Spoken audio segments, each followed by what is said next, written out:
All right, Collector, welcome back to your guys' Wednesday workout. Fun little day for us. We got a landmine rows, a newer movement.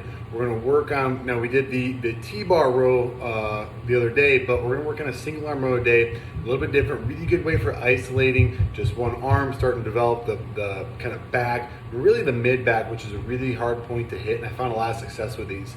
From there, we have kind of a crazy workout, but I'll walk you guys through it and make a lot of sense when I'm done. It's just that the height and the weight and things go up. I just wrote it in a funny way. So we're gonna start out with a warm up. We got some straight arm pull downs. You guys have been seeing that a lot on the kind of these Wednesdays with all the pulling that we're doing. I love to get the lats activated. It's really good for that mind-body connection because a lot of people really struggle to understand what it feels like. And that straight arm is a really good way to do it, and it preps us. We have 10 single rows, so we'll just do a bent over row from there, dumbbell or kettlebell, and then 15 hollow rocks. Okay, so laying on our back, rocking back and forth. Remember when we do those, the mid back or that lower back has to stay on the ground, so if we have to tuck our knees in and curl up a little bit, that's totally fine, okay? From there, we're just gonna be going through kind of some prep sets today. So you guys kind of seen a little bit variations in our warm-ups. With this one, it's just gonna be the exact movement. So we're doing 6 single arm landmine rows. From there, it's gonna be 10 box jumps. So just starting to go in our warm-up prep sets and then start to warm up some jumps because those will be in the workout as well.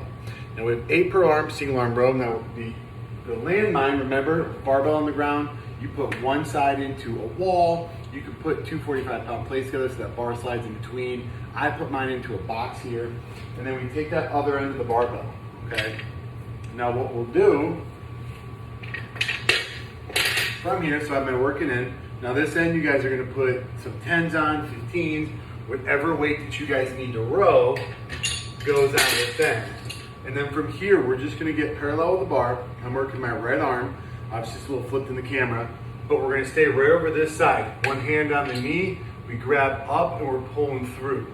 Now the big thing that I want you guys to focus on is that as I make my row, I'm almost gonna try to twist right in my mid back here, and it's gonna help squeeze all this together. Again, it's one of the most successful things that I found for kind of really developing and working on the mid back, which in all of our lifting, all of our fitness, super important for just total midline structure, shoulder structure, everything in between. So we pull through, and then as we make that row, it hits end range, and we're driving with our elbow. Remember on these rows, people can really bicep dominate it, and they can actually cheat a row instead of thinking about leading with their elbow and having that elbow reach way back instead of that hand come close. So you guys can see just kind of this representation. If I bend my elbow and row here versus lead my elbow back, this elbow point is so much farther back, which means way more back development. So again, I come over the end, I grab on, I'm gonna row up for 8. That hand support is totally fine.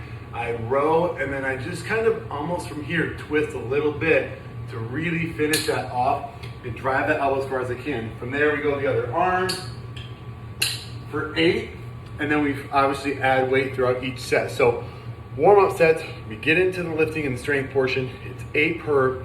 We're trying to go heavy on this, really have fun with it. It's a newer movement, and landmine stuff is fun. So it's a good way just to have really no idea where you're gonna end up, but just make it stressful, right? Make it hard. Looking for that 9 out of 10 to make sure it's a kind of developing movement. Now, from there, we have it's a 3-round workout with a cash out, okay? But I know I wrote this up a little funny. It's a little weird, but it's round 1, or your first round, is 15 box jumps, 20 inches for everybody, 15 bent over rows. So we're gonna take that barbell in that bent over row position, right? We did these a few weeks back in the workout as well. And then 15 push jerks from shoulder to overhead, okay? So 15 jumps, 20 inches. The row and the push jerk are gonna be at 75 and 55 pounds. Each round is gonna be an increased height and weight. So round 2 is gonna be 24 inches, and then the bent over rows are at 95, and the push jerks are at 95, 65 as well.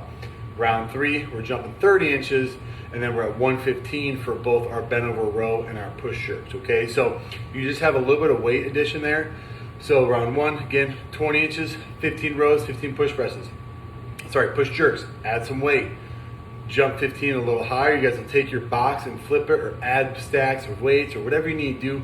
If you guys are scaling the weight for the height for the jump, you guys don't obviously, 20, 24, and 30 are RX, but if you guys can just go like you know, 15 inches, add a plate, totally fine. Something a little higher.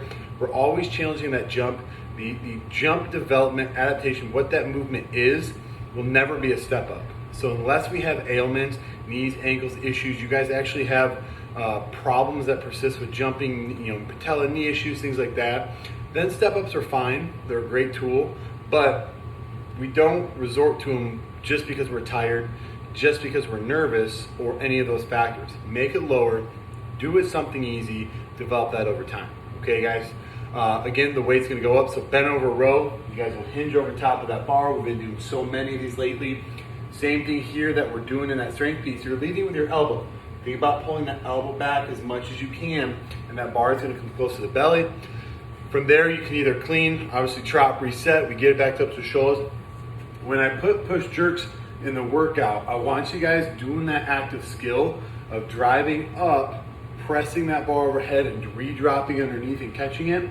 Just always remember that. I know push press it's a push pressable weight. It's totally push pressable. Heck, this is a strict press weight, okay? But for the purpose of skill development, stick to those push jerks for me, okay? Now we're cash out, so we do 3 rounds, and then before the workout's over, we have 50 weighted sit-ups. That's at the very end. We do that one time. Put a 50-pound or 35 or some weight on our chest, lock your feet underneath some other weights. We're doing 50 sit-ups to finish off. Okay, guys? So, I know crazy, weird explanation. I wrote it up. It's kind of just a fun, little different creative thing, but that always means I have to explain on my butt so people are confused. Let me know if you guys have any questions. Have fun with it, and I'll see you guys tomorrow, all right?